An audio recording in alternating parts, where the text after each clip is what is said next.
तो हम क्या हमेशा जिंदगी भर गरीब ही रहेंगे? और ये जुर्रत का सबूत दिया है कि हम कश्मीर पे सरेंडर कर चुके हैं, उससे हाथ धो चुके हैं, तो अब हमें होश के नाखन लेने चाहिए। और पाकिस्तान के हुक्मरानों का फर्स्ट एंड फॉरमोस्ट ड्यूटी जो है वो कश्मीर आज़ाद कराना नहीं होनी चाहिए, बल्कि अपने अवाम की जो ज़रूरियात हैं और उनकी जो हालात ज़िंदगी हैं उसमें तब्दीली के बारे में सोचना चाहिए। क्योंकि कश्मीर आज़ाद कराते-कराते जो 75 साल उनके गुज़रे हैं, उसमें अगली आज़ाद उन्होंने शुरू किया अपना जो बिगिनिंग थी फॉरेन पॉलिसी का, पहला छक्का उन्होंने यूनाइटेड नेशंस की स्पीच से लगाया, ट्रंप के साथ मोहब्बत में लगाया, एक सक्सेसफुल टूर का लगाया। पाकिस्तान गए तो उन्होंने कहा जी कि मैं एक दूसरा मैच वर्ल्ड कप जीत गया। उसके बाद दूसरा छक्का उन्होंने लगाया, उन्होंने कहा कि हमने टर्की यहाँ से इस्लामोफोबिया का जो वो एक स्पीच देकर गए कश्मीर के हवाले से, दोनों का टर्की मलेशिया के साथ हम मिलकर टीवी चैनल बनाए। साथ ही सऊदी अरेबिया ने जब धमकाया तो उन्होंने चाइना से डेट रिलीफ लेकर चाइना को पैसे वापस किए, और उसी के रिजल्ट में उन्होंने जब उन्हें मोहब्बत बहुत होगी चाइना के साथ, तो उन्होंने साथ ही नारा लगा दिया डेफिनेटली नॉट का। हालांकि उन्होंने अड्डे मांगे ही नहीं थे। हमारे आपके एनएस हमारे नेशनल सिक्योरिटी एडवाइजर साहब कह चुके हैं कि अड्डे मांगे ही नहीं थे, खान साहब ने चाइना को खुश करने के लिए वो कर दिया। उसके बाद मोईज यूसुफ साहब को एनएसए मीटिंग में चाइना नहीं भेजा गया। फिर उसके बाद आगे चले तो एयर स्पेस का आर्टिकल आ गया कि एयर स्पेस यूज कर रहा है अमेरिका, और 7 कंटीजेंट है कि हमारे इंडिया से आप रिलेशनशिप बेहतर करा दें। उससे आगे चले वेंडी शर्मन आई, वो धमकियां दे गई। उससे आगे चले तो अफगानिस्तान का फाल हुआ, अफगानिस्तान का एक ड्रामा क्रिएट हुआ। उसके बाद हमने वहां पाकिस्तान में सेलिब्रेशनें की, उनके झंडे लगाए। उसके बाद लेटली हमने गंदम का एक जो इंडिया ने जाना था, तो इंडिया की गंदम 50 टन, उसके ऊपर एक और हमने ब्लंडर किया। ब्लंडर किस लिए किया मैं बताता हूं आपको। देखिए, आप अफगानिस्तान के रिलेशनशिप इंडिया के साथ आप उनको अंडरमाइन नहीं कर पाएंगे, ना आप करने की सलाहियत रखते हैं। वो कैसे? एक तो उनकी $3 बिलियन की इन्वेस्टमेंट अफगानिस्तान में, 400 प्रोजेक्ट वहां इंडिया कर रहा है लोगों के दिल जीतने के लिए। उनकी पार्लियामेंट की बिल्डिंग जो है वो इंडियन मेड है, वहां की पुलिस की ट्रेनिंग है वो इंडियन मेड है, वहां के बच्चे पढ़ने जाते हैं तो वो इंडिया जाते हैं, वहां के एलीट क्लास इलाज कराने जाती है तो इंडिया जाती है। उसके बाद आपने 50 टन गंदम नहीं भेजनी थी, ना भेजते, लेकिन नेगोशिएट को करना शुरू किया। आपने उन्हें क्यों कहा कि आपकी गंदम को हम बॉर्डर से ला के अपने ट्रकों में डालेंगे और पैसे आप किराया खुद देंगे? तो मेरा मकसद, आपने उसको बड़े बुरे तरीके से पलूट किया। और जो मेरा आपका ओरिजिनल जो एक ऑब्जेक्टिव था कि अफगानिस्तान में इनकी गुडविल इंडिया की ना बढ़ सके, तो वो उन्होंने ईरान की साइड से कर लिया। तो ये आपकी फॉरेन पॉलिसी का एक छोटा सा मैंने आपको प्रीव्यू दिया। अब मैं उसके बाद में आना चाहता हूं फ्रांस के बारे में। ये वही फ्रांस है जहां अभी तक पाकिस्तान का एम्बेसडर मौजूद नहीं है।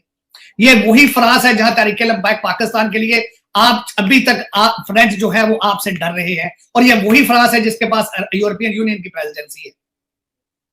और अब उसके बाद आप जो इटली से आप लेते हैं जो कुछ थोड़ा बहुत, वो आपको अगर को अल्लाह के नाम पर कुछ दे दे तो दे दे। आपकी डिफेंस इस वक्त, अगर चाइना और इंडिया के रिलेशनशिप ठीक होते तो आपको कुछ भी नहीं मिलना था। आपको चाइना दे रहा है, इंडिया की दुश्मनी में आपको असला दे रहा है, फ्री दे रहा है, जिस तरह भी दे रहा है, यही एक सोर्स है। वरना आपके हालात ये हैं कि आप आईएमएफ में आपको चाइना पैसे देना बंद करता है तो आपके 4 मिनिस्टर वाशिंगटन डीसी में आके आईएमएफ के सामने दरवाजे के बैठ जाते हैं। आप फिर इनके आपने ऊपर आपने एक और तड़का लगाया, आपने इनकी डेमोक्रेटिक समिट में भी नहीं आए।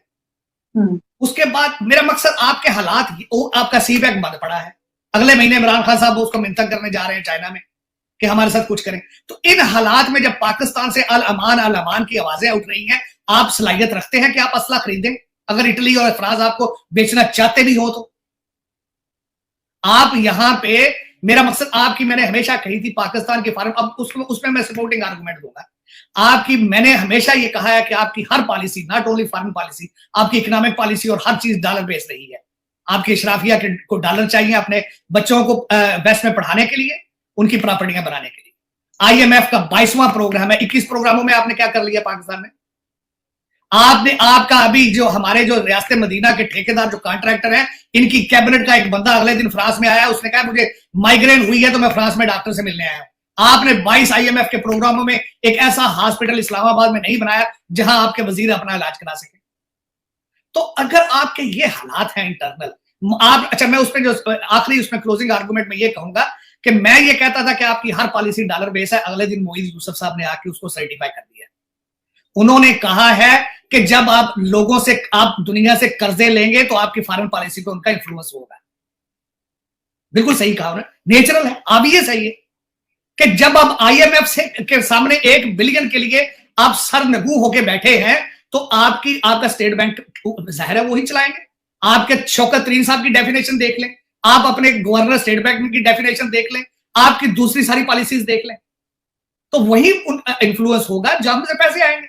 तो आपकी फॉरेन पॉलिसी ये है, और असला लेने की सलाहियत मैंने आपको बता दी है कि जब आपके वजीर आजम सब खुद ने कहा है कि हमारी इकोनॉमी इस वक्त हमारी नेशनल थ्रेट बन चुकी है, तो असला किस चीज से लेंगे आप? अब मैं कहता हूं ठीक है, चाइना, मैं सिंपल के समझ रहा हूं इंडिया वेस्टिंग देयर टाइम। जब पाकिस्तान असला खरीदने की सलाहियत नहीं रखता तो बैन किस चीज का लगवा रहे हैं अभी? वो जिस बैन तो तब लगेगा, लगवा दे, बैन का क्या फायदा? अगर चाइना की इंडिया के साथ दुश्मनी ना हो तो आपको वो तैयारी देगा, वो आपके ऊपर आपसे लबी डबी होगा वो, जब उन्हें भी पता है कि आप डबल गेम खेलते हैं। आप एक हफ्ते में कभी अमेरिका के लॉबी में चले जाते हैं, एक हफ्ते में आप सीपैक बंद कर देते हैं। ये इन हालात में मेरे ख्याल में अगर देखा जाए तो वो चाइना जो मर्जी, जो इंडिया जाके फ्रांस से कहे, इटली से कहे वो बंद करें ना करें, ये सब इज यूजलेस। आज जो आपका पाकिस्तानी पिस रहा है, पाकिस्तान के एवरेज शहरी की इनकम 16,000, उसकी तनख्वाह है 16,000, अखलाकियात के जनाजे उठ रहे हैं डेली बेसिस पे। वो किस तरह सियालकोट में जिंदा इंसान आप जला के सेल्फियां बनाते हैं, और आप मरी 50 किलोमीटर दूर हमारे वॉइस राइस हो रहे थे, वहां पे एक 8 किलोमीटर के अंदर कारें, गाड़ियां, कब्रें बन गई, अखलाकियात के जनाजे उठे हैं। और मैं गारंटी कर देता हूं कि इसके ऊपर कोई एक्शन नहीं लिया जाएगा, इसके ऊपर कुछ एक्शन नहीं होगा। 36 घंटे के बाद आप मरी को भूल जाएंगे अगर कोई दूसरा हादसा ना हुआ तो। अगर ये साहब क्योंकि आपने मरी की बात कर दी तो इसमें भी आपसे बात नहीं हुई थी, यकीनन आप जो कहना चाहते हैं वो भी कहिए, लेकिन मैं आपको ये भी बताती चलूं जो भी आप ये कह रहे थे कि वजीर आजम साहब ने आज भी जो तकरीर की उसमें उन्होंने कहा है कि पाकिस्तान दुनिया का सबसे सस्ता तरीन मुल्क है, और साथ में जो शौकत तरीन साहब है उन्होंने ये कहा कि जो स्टेट बैंक है वो पाकिस्तान के ही कंट्रोल में रहेगा, कोई परेशानी की बात नहीं है, सारा जो हमने देख लिया है तो पाकिस्तान के कंट्रोल में ही रहेगा, हमारा ही उसके पर ऑर्डर चलेगा। मेरा इस पे मैं जवाब ये देना चाहूंगा, जब शौकत तरीन साहब को पूछे वो कहां से आए हैं, वो कितने बड़े लीडर हैं, कितनी सीटें जीते हैं, कितने वोट लेकर आए हैं, वो तो खुद मुलाजम है इनके अमेरिकन से। जब आप खुद अमेरिका के कंट्रोल में है तो गवर्नर स्टेट बैंक किस तरह कंट्रोल में आ जाएगा पाकिस्तान के? ये तो एक दुनिया के लिए ये इन्होंने, इमरान खान साहब ने नोटिस ले लिया मरी के ऊपर। सिर्फ 2 एतराज, में ज्यादा एतराज नहीं करना चाहूंगा क्योंकि बहुत बोला जा चुका है, सिर्फ 2 एतराज मेरे पर्सनल ये थे। खान साहब के एडवाइजर को ऐसे है, या तो वो पता नहीं बहुत ही उनके बुरे हालात हैं। एक तो खान साहब की ट्वीट मैं शॉक था कि जिसमें उन्होंने विक्टिम ब्लेमिंग की है।